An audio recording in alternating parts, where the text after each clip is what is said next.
Le message que j'aimerais vous donner aujourd'hui s'intitule « Les enfants, l'Église et le monde ».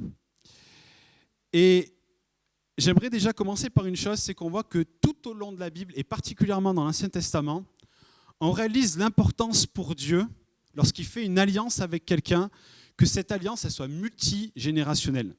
Ça veut dire quoi? Ça veut dire que quand la vie, l'espérance et le salut en Jésus touchent une personne, c'est pas pour que ça s'arrête à cette personne-là. Ça veut dire qu'aujourd'hui, pour les parents, pour ceux qui sont grands-parents, ou pour ceux qui ne sont pas encore parents, mais vous avez une influence autour de vous, quand vous avez reçu ce salut, Dieu ne l'a pas donné pour que ça s'arrête à vous, et c'est tout. Quand Dieu fait une alliance avec un homme, il fait en sorte que cette alliance soit multigénérationnelle. Et on voit, j'ai pris 2 exemples de cela, mais dans Genèse 17, lorsque Dieu annonce, donc il n'a pas fait encore alliance, il annonce son alliance avec Abraham, on voit qu'il l'étend également à ses enfants. Il dit « J'établirai mon alliance avec toi et à ta descendance après toi dans toutes les générations. Ce sera une alliance perpétuelle en vertu de laquelle je serai ton Dieu et je serai également le Dieu de tes descendants après toi. » Ça veut dire quoi? Vous qui avez reçu le salut en Jésus-Christ, Dieu est votre Dieu, mais il veut être le Dieu de vos enfants. Il veut être le Dieu de vos petits-enfants. Il veut être le Dieu de vos arrière-petits-enfants. Un autre exemple, lors du déluge, il nous est dit dans Genèse 8 que Noé trouva grâce aux yeux de l'Éternel. Il y en a un seul qui a trouvé grâce aux yeux de l'Éternel. Il était combien dans le bateau? 7 ou 8? J'ai moi-même le doute. En tout cas, il n'était pas tout seul. Et il nous est dit que toute la famille de Noé, avec ses enfants, était dans le bateau. Ça veut dire quoi? Ça veut dire que la grâce qu'il y avait sur Noé s'est étendue à ses enfants. Et ça nous montre une chose. Il y a un passage, je n'avais pas prévu de parler de ça, mais je trouve que c'est intéressant. Il nous est dit, je crois que c'est dans 1 Corinthiens, vous savez, quand il nous dit qu'il y a par exemple une femme qui est mariée à un homme qui n'est pas chrétien, il nous est dit que ses enfants sont sanctifiés. Ben, c'est un peu de ça dont il est question. C'est ce qui s'est passé avec Noé. C'est de dire que en fait, nos enfants vont être au bénéfice d'une influence d'un conjoint ou d'une conjointe pour toucher la vie des enfants. Et c'est ce qui s'est passé avec Noé. Du bénéfice de la relation qu'il y avait entre Noé et Dieu, eh ben, ça s'est étendu à ses enfants. Et cette fidélité de Dieu qui traverse les générations, c'est une constante qu'on trouve dans toute la Bible et qui nous pousse, en tant que parents, en tant que grands-parents, je tiens aussi à le dire, à ne pas échapper à notre rôle de transmission et de témoignage de la connaissance de Dieu dans notre foyer, dans notre famille et auprès de nos enfants. Et même si aujourd'hui vous n'avez pas d'enfant, cette influence, c'est une influence que chaque enfant de Dieu doit rayonner. On doit rayonner de ce désir de transmettre à ceux qui sont autour de nous, et que ce soit des plus jeunes, des plus âgés, parce que ce salut, il n'est pas censé s'arrêter à nous, mais il est censé s'étendre. Et en particulier à nos enfants. Dans Deutéronome 6, au verset 5 à 8, il nous est dit « Tu aimeras l'Éternel, ton Dieu, de tout ton cœur, de toute ton âme, de toute ta force. Et ces commandements que je te donne aujourd'hui seront dans ton cœur. » Et là, c'est important. Il dit « Tu les inculqueras à tes enfants. » Donc, il faut l'inculquer. Donc, ça nous parle d'une éducation, de quelque chose qui est vraiment transmis. Et tu en parleras. Là, ça nous parle dans le quotidien de parler de ces choses quand tu seras dans ta maison, quand tu iras en voyage, quand tu te coucheras et quand tu te lèveras. Ce que ce verset nous dit, c'est que notre influence ainsi que le témoignage de nos vies qui aiment Dieu doit être permanent, peu importe les circonstances de nos vies. Et moi, j'aimerais insister là-dessus, c'est que dans nos vies, on passe par des moments où on se sent fort et des moments où on se sent faible. On passe par des moments qui sont faciles et qui sont difficiles. Et en fait, il faut se dire que nos enfants, ils n'ont pas besoin d'avoir des Superman à la maison. Ils ont besoin d'avoir des parents qui sont authentiques et qui, même dans la difficulté, transpirent de cette confiance en Dieu. Que même dans les moments forts, on transpire de cette confiance en Dieu. Parce que lorsqu'il dit ça, pour moi, quand tu te couches, quand tu te lèves, quand tu es dans ta maison ou en voyage, c'est quand tu es chez toi ou quand tu es en dehors. Quand tu es dans une position où tu es debout et une position où tu es dans la faiblesse et tu as besoin de te reposer. Et d'avoir ce témoignage constant d'authenticité, ça va préparer nos enfants. Ça va les préparer à gagner du terrain, à gagner du temps et à triompher des difficultés dans leur âge avancé vis-à-vis de tout ce qu'ils auront appris dans la simplicité et la fraîcheur, parce qu'il y a une fraîcheur de leur jeune âge. Vraiment, il y a une simplicité, il y a quelque chose qui est là et qui ne doit pas être cassé. Et la Bible recommande dans Proverbe 22:6, « Instruis l'enfant selon la voie qu'il doit suivre, et quand il sera vieux, il ne s'en détournera pas. » Vous savez, je suis toujours effaré quand on fait du jardinage, quand on plante des arbres, la souplesse du tronc pour lui faire faire des trucs de fou, et il va grandir comme ça. Si vous lui faites faire une courbe, il va grandir avec une courbe. Mais quand vous avez un tronc qui est comme ça, vous pouvez toujours essayer de lui faire une courbe, il n'y arrivera pas. Et ça nous parle d'une vérité qui aujourd'hui a été prouvée, et qui est un chiffre qui fait quand même peur. C'est que cette parole, elle est importante parce qu'on sait aujourd'hui que plus des 80% de ce qu'un enfant va devenir lui est inculqué avant l'âge de 7 ans. 80% de ce qu'un enfant va devenir lui est inculqué avant l'âge de 7 ans. Alors ça ne veut pas dire que si vos enfants ont plus de 7 ans, c'est fini, c'est foutu, et vous n'allez pas pouvoir arriver à leur inculquer des choses que peut-être vous avez manquées. Mais ça nous montre en fait l'importance de semer la vérité de Christ dans leur jeune âge. De semer avec vérité, avec authenticité, et d'être ces exemples pour eux dès leur plus jeune âge. Alors, il y a une question que je me suis posée et que j'aimerais qu'on aborde, et j'aimerais aussi comme poser un fondement aussi pour notre Église vis-à-vis de la place des enfants dans le culte et tout ça, et on va décortiquer ça ensemble. Mais quel est le rôle de l'Église et comment pouvons-nous et devons-nous préparer nos enfants à leur futur ? Comment pouvons-nous préparer les enfants à vivre dans ce monde qui aujourd'hui n'a plus rien à voir avec le monde dans lequel vous viviez lorsque vous étiez enfant ? Parce qu'il y a une évolution constante. Par contre, la parole de Dieu, elle demeure éternellement. Donc si la vérité ne change pas, la vérité de Dieu, comment arriver à leur transmettre ça alors que tout change autour d'eux et autour de nous ? Comment devrions-nous vivre le culte avec les enfants ? Eh bien, dans sa grâce, et c'est une grâce, Dieu nous a donné dans la Bible plusieurs clés pour nous accompagner, pour nous enseigner dans ce domaine. Et on va regarder un premier passage, une histoire bien connue, qui est l'histoire de Samuel. Et je vous rappelle que quand vous lisez le livre de 1 Samuel, Samuel, il n'a pas 40 ans. Samuel, c'est un enfant. Il nous est dit que sa maman, Anne, était une femme qui était stérile. Elle est allée au temple, elle a prié pour avoir un enfant. Elle a dit que si Dieu lui donnait un enfant, elle le consacrerait, elle le donnerait à l'Éternel. Et elle l'a donné à l'Éternel. Et Dieu a accompli ce miracle. Elle a donné son fils en accord aussi avec Elkana, son mari. Ils l'ont placé dans le temple auprès de Élie, à ne pas confondre avec Élie le prophète, Élie le sacrificateur, et il a été au service du temple. Et on voit au chapitre 2, et on va prendre une section de versets, au chapitre 2, verset 11, il nous est dit « Elkana s'en alla dans sa maison à Rama, et l'enfant fut au service de l'Éternel devant le sacrificateur Élie. » C'était un jeune enfant qui était là pour travailler, pour bosser, pour avoir un job au temple, à savoir de servir l'Éternel, parce que c'était une profession, je veux dire, les sacrificateurs, ils faisaient ça à plein temps. Ils servaient dans le temple et ils servaient Élie. Verset 18, il nous est dit, Samuel faisait le service devant l'Éternel, et cet enfant, donc c'était bien un enfant, était revêtu d'un éphod de lin. Maintenant, chapitre 3, on va lire versets 4 à 9. C'est un passage qu'on connaît bien. Il nous est dit, alors l'Éternel appela Samuel, et il répondit, me voici.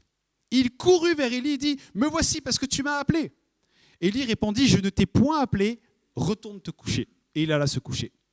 L'Éternel appela de nouveau Samuel, et Samuel se leva, alla vers Élie et dit, me voici car tu m'as appelé. Et il répondit, je ne t'ai pas appelé, retourne te coucher. Samuel ne connaissait pas encore l'Éternel. Regardez bien, il ne connaissait pas l'Éternel. Et la parole de l'Éternel ne lui avait encore été révélée. L'Éternel appela de nouveau Samuel pour la 3e fois, et Samuel se leva, alla vers Élie et dit, me voici car tu m'as appelé. Élie comprit que c'était l'Éternel qui appelait l'enfant, et il dit à Samuel, tu vas te coucher, et si on t'appelle, tu diras, parle Éternel, car ton serviteur écoute. Et Samuel alla se coucher à sa place. On voit au moment où Dieu appelle Samuel qu'il est un enfant, qu'il est un jeune enfant, et qu'il est dans le temple et qu'il reste auprès d'Élie. Et il nous est dit à ce moment-là que Élie, il était dans le déclin, il commençait à devenir aveugle, il était très fatigué, et il y avait une relève qui devait aussi se faire. Mais ce qu'on voit d'intéressant, c'est que cet enfant est au service de Dieu, il est au service de Dieu dans sa présence, mais au verset 7, il nous est dit que Samuel ne connaissait pas l'Éternel et la parole de l'Éternel ne lui avait pas encore été révélée. Ça veut dire que Samuel, en tant qu'enfant, servait un Dieu qu'il ne connaissait pas. Il servait un Dieu dont il n'avait encore jamais entendu la voix. Et pour moi, c'est le signe de la bienveillance de Dieu, de son accueil face à des enfants qui le servent, qui le louent, qui le suivent indépendamment d'une pleine conversion. Et j'aimerais dire une chose, parce que je l'ai vu trop de fois, arrêtons de mettre une pression à nos enfants, de dire mais il faut qu'ils donnent leur vie au Seigneur, il faut qu'ils soient ci, il faut qu'ils soient ça, alors qu'en fait dans la simplicité de ce qu'ils sont dans la présence de Dieu, Dieu les voit. Dieu leur parle, Dieu les entend et Dieu a la possibilité et l'opportunité de leur parler d'une manière que nous ne pouvons le faire. Et on voit là quelque chose d'important, c'est que même s'il ne connaissait pas Dieu, ça ne l'empêchait pas de le servir d'une manière qui plaisait au cœur de Dieu. Et bien entendu, le service, ça ne remplace pas une rencontre personnelle avec Dieu, mais dans ce lieu-là, dans ce lieu de cette attitude de service, de cet attachement, dans cet environnement qui a été pourvu par Anne, sa maman, et puis par un mentor qui était là, Élie, eh bien Samuel va pouvoir rencontrer Dieu d'une manière personnelle et d'une manière extraordinaire. Et on voit que dans ce temps-là, Dieu est là. Dieu, il est là, il est près de lui, et il va l'appeler plusieurs fois, tout comme il appelle chacun de nos enfants. Ça veut dire quoi ? Ça veut dire que dans l'environnement en tant que parents qu'on essaye de donner et fournir à nos enfants, ce lieu où il y a la présence de Dieu, ce lieu où il nous voit vivre en tant que mentor, en tant que parents, ça crée un environnement dans lequel Dieu va pouvoir parler à nos enfants. Et le problème, c'est que parfois, on est trop focalisé sur « il faut qu'ils entendent, il faut que ci, il faut que ça », qu'on en perd l'importance en fait de simplement créer l'environnement dans lequel Dieu va pouvoir leur parler. De la même manière, la dernière fois, je vous avais parlé de Isaac et de Ésaü. Isaac était tellement focalisé sur la bénédiction qu'il en a oublié d'être une bénédiction pour ses enfants.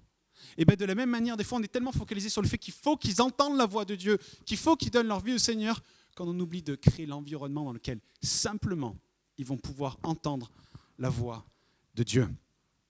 Mais il y a dans cette histoire une clé qui a été une révélation pour moi alors que je préparais ce message. C'est que Samuel va pouvoir rencontrer Dieu. Samuel va pouvoir entendre Dieu. Samuel va pouvoir rentrer dans son appel grâce à l'aide d'un adulte. Grâce à l'aide d'un modèle. Grâce à l'aide d'un mentor qui est Élie. Et j'ai presque envie aussi de dire par rebond, parce qu'il ne faut pas l'oublier, sa maman Anne. Parce qu'elle a pourvu à un environnement dans lequel ça a été possible. Mais c'est grâce à Élie, dans cette histoire, que Samuel va décrypter, va comprendre, va saisir l'importance de ce moment où Dieu l'appelle. Et c'est lui qui va lui dire comment s'adresser à Dieu, comment lui répondre, quelle attitude à adopter, parce que cet enfant n'a jamais entendu la voix de Dieu. Cet enfant ne connaît pas Dieu, mais Élie, lui, connaît Dieu. Lui, il sait, et il va pouvoir dire à Samuel, mais écoute, quand ça va se repasser, moi j'ai les clés pour toi. Je sais comment il faut que tu fasses. Tu vas te poser et tu vas dire, parle, parce que ton serviteur écoute. Il va l'enseigner, il va lui montrer comment faire. Et ça soulève une question pour chacun d'entre nous, qui est celle-ci. C'est sommes-nous en tant que parents, sommes-nous en tant que chrétiens, sommes-nous en tant qu'adultes dans cette assemblée, c'est Élie qui accompagne les enfants sur le chemin de l'appel de Dieu. Est-ce qu'on est ces Élie qui incarnons ce que nos enfants ont désespérément besoin de connaître et de comprendre pour entendre la voix de Dieu, pour savoir ce que Dieu veut leur communiquer dans leur jeune âge, pour connaître les stratégies que Dieu veut leur donner dans les temps complètement fous qu'on est en train de vivre. Est-ce qu'on incarne cela ? Parce que c'est à nous qui connaissons le Seigneur, nous qui avons répondu à son appel, d'incarner ces modèles d'intimité avec le Père Céleste pour cette jeune génération. Et être ces modèles, et j'aimerais maintenant amener une deuxième notion au travers d'un deuxième passage, c'est nous adapter à leur compréhension, à leur naturel et à leur simplicité. Il est souligné dans 3 évangiles sur 4 le moment où des parents vont amener à Jésus leurs enfants pour qu'ils les bénissent. Et cette situation, quand on lit ce passage, va amener comme une tension qui a l'air d'être vraiment quand même présente, palpable, parmi les disciples. Les disciples, ils voient ces parents qui amènent ces enfants et ils sont en train de faire barrage en disant « Non, vous ne pouvez pas. Vous ne pouvez pas amener vos enfants parce que pour eux, Jésus ne doit s'intéresser qu'à ceux qui sont capables de recevoir son enseignement de façon consciente. Qu'à ceux qui sont des hommes et des femmes qui sont réfléchis et qui sont volontaires. Et à cause de ça, ils vont écarter ces enfants pour qu'il n'y ait en fait que les adultes. Parce que seuls les adultes, pour eux, peuvent entendre l'enseignement de Jésus. Et on voit que Jésus va les reprendre, et on a l'impression quand même assez durement. Et il va adopter à ce moment-là une posture qui est différente. C'est-à-dire que Jésus parlait à des disciples, à des gens, il allait dans les synagogues, il s'adressait aux gens, aux foules, mais on voit qu'à ce moment-là, il va changer d'attitude, il va changer de posture, et il va être dans l'accueil, il va être dans l'adaptation. Et il va dire, laissez les petits enfants et ne les empêchez pas de venir à moi.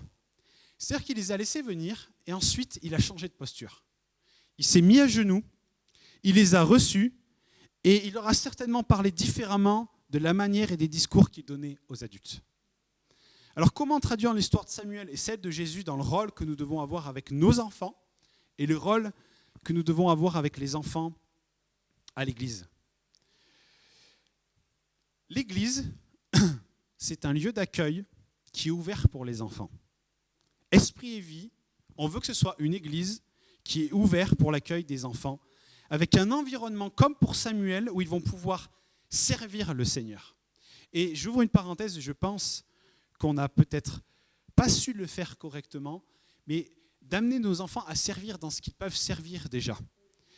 Ensuite, de pourvoir à un lieu dans lequel ils vont être dans sa présence, dans lequel ils vont pouvoir le louer, dans lequel ils vont pouvoir l'adorer, dans lequel ils vont pouvoir apprendre qui il est et comment il nous appelle à vivre dans ce monde. Sauf que ça, c'est possible que s'il y a des Élis qui sont là pour les conduire. Et les premiers Élis de ces enfants, ce sont leurs parents. Les premiers Élis de vos enfants, c'est vous. Ce n'est pas d'autres parents, c'est vous. Et ce que je vais dire maintenant, et je veux vraiment que vous le preniez ainsi, et véritablement sans jugement, mais vraiment dans l'optique de nous faire réaliser aussi toute l'importance du rôle que nous avons, du rôle de Élie que nous avons. Nos enfants, ils n'apprendront pas à louer le Seigneur. Ils ne prendront pas de plaisir à louer le Seigneur si on les laisse livrer à eux-mêmes loin de nous dans ces temps. Ça veut dire quoi ? Ça veut dire que, comme Samuel, en fait, ils ont besoin de nous. Ils ont besoin de nos explications, ils ont besoin de nos expériences, ils ont besoin de notre accompagnement pour vivre ces temps.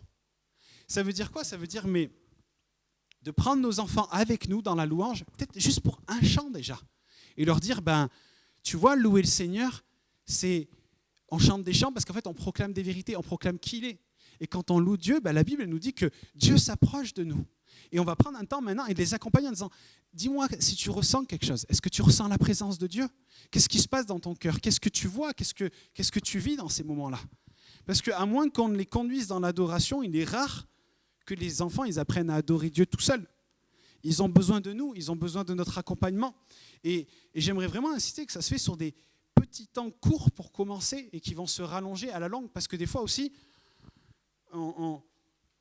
des enfants, en fait, on leur dit, mais tu te vises sur la chaise, en fait, tu te tais. Parce qu'en fait, moi, il faut que je vive mon temps et que tout le monde vive son temps. Mais en fait, c'est de dire à un enfant de... Peut-être, moi je vois William, il a 4 ans, William, il ne peut pas rester vissé sur une chaise pendant 45 minutes, en fait. D'où Jésus qui s'est adapté, d'où le fait de s'adapter à l'âge de nos enfants et de les accompagner dans cette démarche. Et ça se fait petit à petit, avec des temps qui se rallongent par la suite, mais le but, ce n'est pas de dégoûter nos enfants et de leur dire « Ah là là, il faut que tu fasses ci, il faut que tu fasses ça », parce que sinon, en fait, on passe à côté. Il faut qu'on soit comme Jésus, à s'adapter à leur jeune âge. Mais c'est un temps, moi je crois, de ce que je vois là, avec cette histoire de Samuel, qu'il nous faut vivre avec eux. Et si ce n'est pas nous en tant que parents, en tout cas que ce soit d'autres Élis, d'autres parents. Et ça, c'est peut-être quelque chose qu'il y a à voir, mais aussi les moniteurs de la cabane, de l'école du dimanche, qui soient aussi présents dans ces temps-là pour accompagner les enfants. Comme Élie qui était avec Samuel dans la présence et l'environnement du service de Dieu. L'histoire de Jésus qui s'abaisse et s'adapte aux enfants nous montre aussi l'importance de ce qu'on appelle souvent l'école du dimanche, ou qu'on appelle ici la cabane. Pourquoi ? Parce que la cabane, c'est un temps où en fait on va s'adapter à l'âge de l'enfant pour l'instruire de la manière dont il a besoin d'être instruit. On ne va pas instruire un enfant de 12 ans de la même manière qu'on va instruire un enfant de 4 ans. Et c'est là aussi où on voit tout le modèle que Jésus nous a montré, où il s'est adapté à eux. Lorsque les enfants et nos jeunes adolescents sont plongés dans cet environnement comme Samuel, il vient un moment, il vient un âge où d'eux-mêmes ils ont envie de rester. Mais avant qu'ils atteignent cet âge-là, eh bien, il faut qu'on soit comme Jésus qui s'est mis à genoux, qui s'est mis à leur portée, à leur niveau pour leur parler. Et pour cela, eh bien, il faut qu'on ait quelque chose. Et ce quelque chose, c'est la cabane, qui s'adapte aux âges de l'enfant et qui est si importante pour instruire les enfants. C'est un moment dans lequel le but est que le message, dans le fond, dans la forme, soit à leur portée. Si on balance des messages comme je le fais maintenant à des enfants de 4 ans, ils vont dire « mais t'es bien gentil ». Enfin, ils vont pas dire ça, mais par leur attitude, ils vont le dire en fait. Ils vont dire « mais moi j'en ai marre en fait ». Parce qu'ils ont 4 ans. Et il faut s'adapter à eux. Mais ça nécessite, pour donner ce message qui est adapté à leur âge, de la préparation. Ça nécessite du dévouement. Ça nécessite du temps pour leur délivrer quelque chose qui, avec l'aide du Saint-Esprit, leur parlera et déposera une semence dans leur cœur. Et j'aimerais vous dire ceci à chacun de vous, c'est que sans l'aide au minimum, je répète, minimum, de chaque parent, on ne pourra pas arriver à atteindre cet objectif. Et si vous n'êtes pas parent et que peut-être le Saint-Esprit vous parle vis-à-vis de ce message, sachez qu'on a vraiment, vraiment besoin de personnes qui s'investissent auprès des enfants. On a la grâce, et je vous garantis que c'est une grâce, d'avoir des enfants à l'église. Vous savez, pendant des années, on avait 3 enfants à l'église. On avait les 2 petites de Lilou et on avait Clovis. Et ils se réunissaient dans les toilettes, parce qu'on n'avait pas de pièces à l'époque pour ça, et ils passaient du temps ensemble. Et on a prié pour avoir des enfants.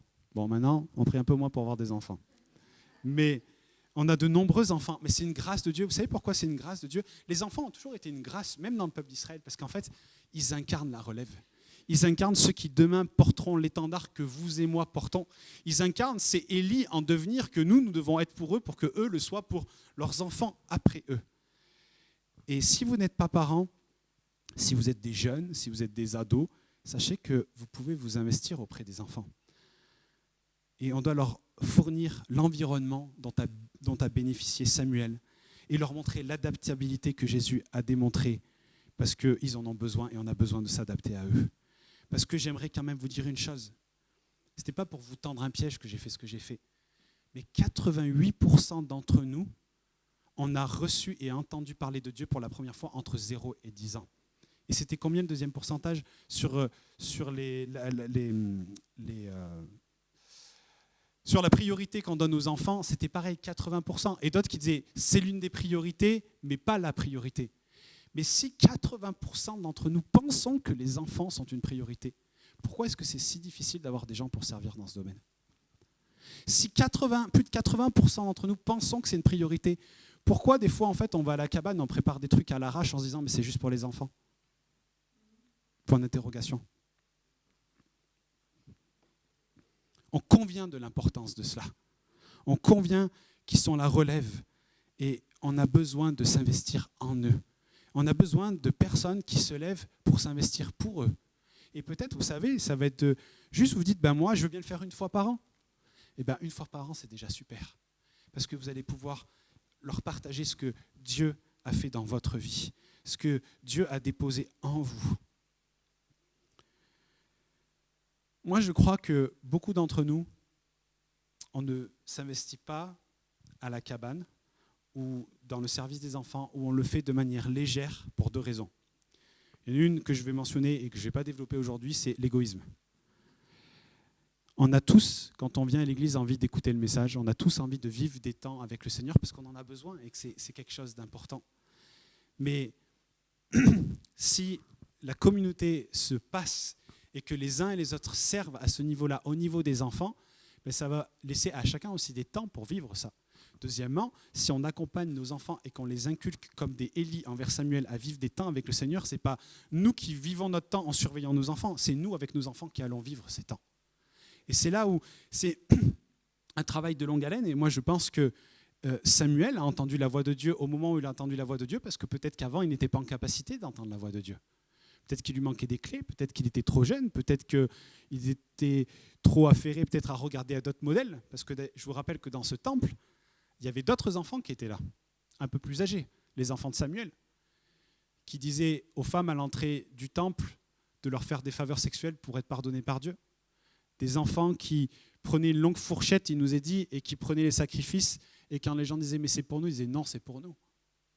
Il y a d'autres modèles. Il y a d'autres faux Élie dans ce monde. Il y a d'autres faux Élie dans l'Église. Et je crois même que des fois, nous devenons nous-mêmes des faux Élie par notre manque d'investissement auprès des enfants avec la légèreté avec laquelle on apporte les choses. Donc le premier point, c'est l'égoïsme. Mais le deuxième point, je crois que c'est un problème identitaire. Je crois que c'est parce que nous ne réalisons pas les Élie que Dieu nous appelle à être pour eux. Parce que d'une certaine manière, en fait, on échappe à notre rôle. Certains d'entre vous, et je sais qu'il y en a, j'ai discuté avec certains, vous ne vous sentez pas capable d'apporter à des enfants.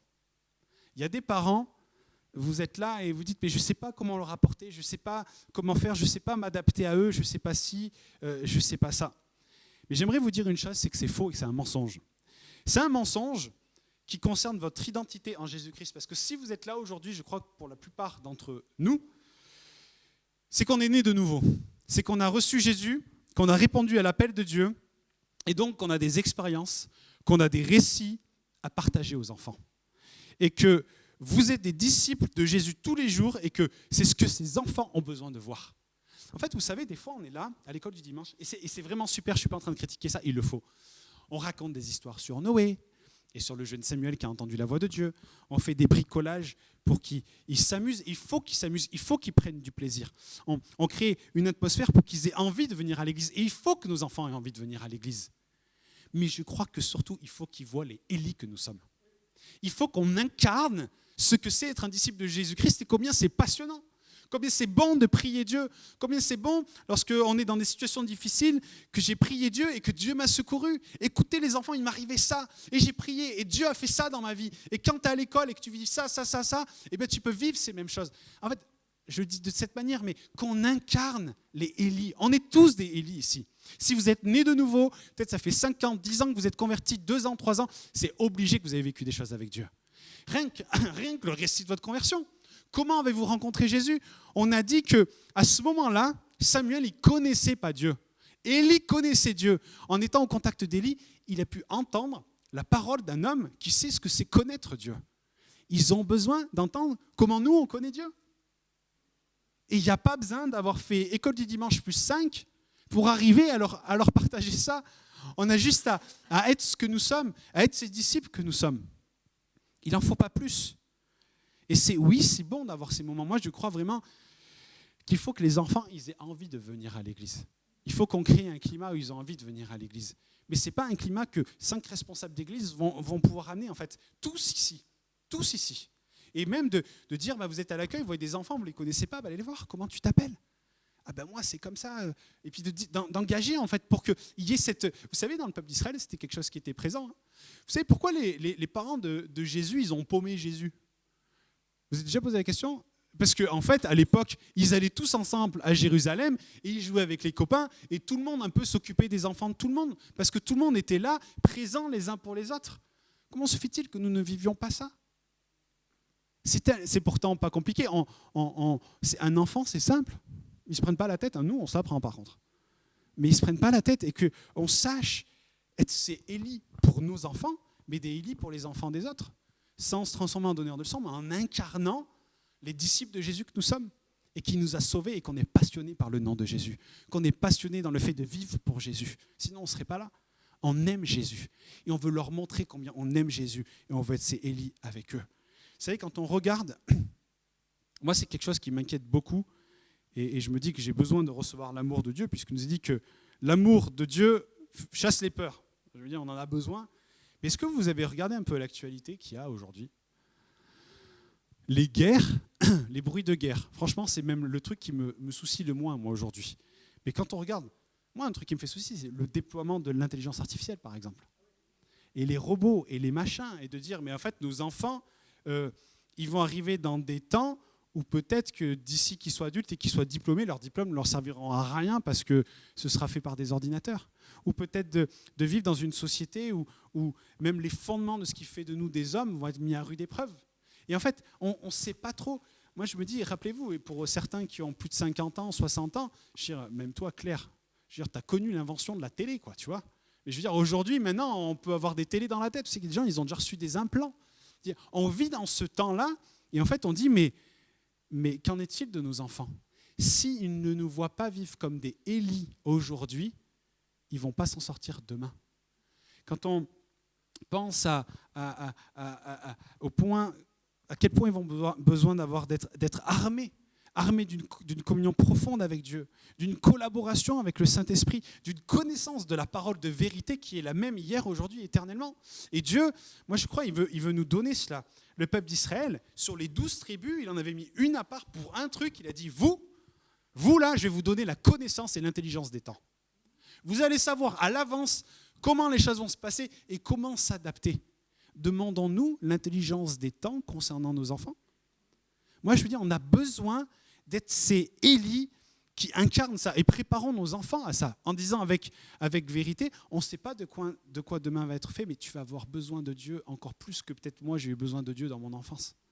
Ils ont besoin d'être prêts, d'être vraiment préparés pour ce qui les attend. De la même manière que Samuel a été préparé à ce qu'il a attendu. Et Pétard qu'il en avait besoin, au vu de ce qui arrivait après. Et on a besoin de cela. Et ils pourront être ces lumières dans le monde que si ils ont des Élie autour d'eux. Ils pourront être ces Élie dans le monde que si ils vivent cette rencontre avec Jésus. Parce que moi, j'ai peur que peut-être pour beaucoup de nos enfants, si nous n'incarnons pas cela, certains ne pourront pas résister à l'esprit de ce monde. Parce que c'est un esprit qui est puissant et c'est un esprit qui prend de la place toujours plus de jour en jour. Et c'est à nous aussi vraiment de vivre ces choses. On doit prendre conscience de notre rôle et du coût que ça nécessite d'être des Élie pour eux. Parce que je ne vais pas vous vendre du rêve. Être des Élie, ça coûte quelque chose. Ça coûte quelque chose. Ça coûte quelque chose d'être parent. Je me faisais cette réflexion, je repensais à ce verset où Jésus dit « Lequel d'entre vous, s'il ne veut bâtir une tour, ne réfléchit d'abord à la dépense ?» Parce qu'en fait, s'il ne réfléchit pas à la dépense, il ne pourra pas la finir. Et je me dis, mais moi, je n'ai pas réfléchi pleinement à la dépense d'avoir des enfants. Et je pense que, et encore, nous, on a eu nos enfants très tardivement, mais pour la plupart, des fois, on se marie à 23, 24, 25 ans, on a des enfants tout de suite. En fait, on ne connaît pas grand-chose de la vie. Et en fait, on n'a pas idée, je ne pense pas qu'on peut avoir idée du coût que va être un enfant. Et surtout que le coût ne sera pas pareil d'un enfant à un autre. Mais il y a un coût. Il y a un coût à avoir des enfants. On est parents toute notre vie. Et nos enfants, ils vont avoir besoin de nous toute notre vie.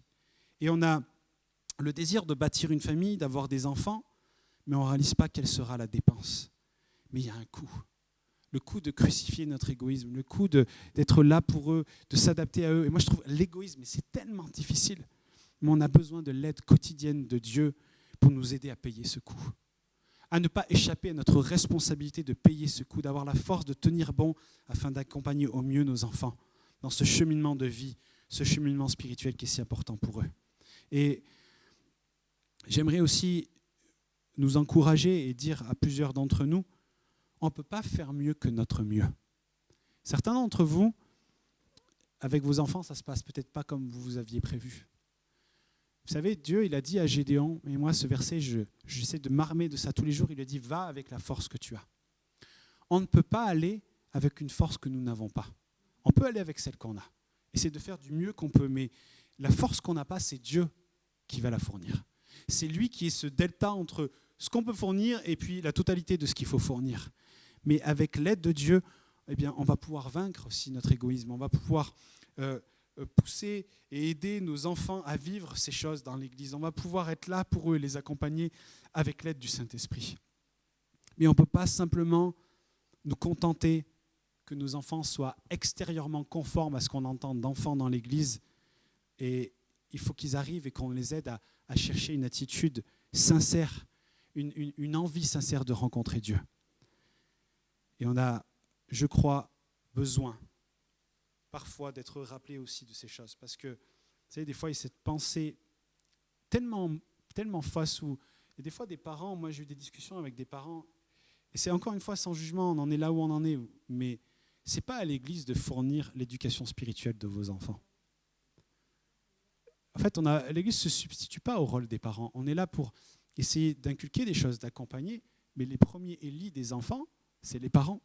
Et c'est important vraiment de le faire et d'être là pour eux et de les aider, de les accompagner. L'Église, elle est là pour les accueillir dans un lieu propice à l'écoute de Dieu, à les impacter autant que possible des valeurs du royaume de Dieu, mais elle ne se substitue pas au rôle des parents de transmettre, comme on l'a lu dans le verset de Deutéronome.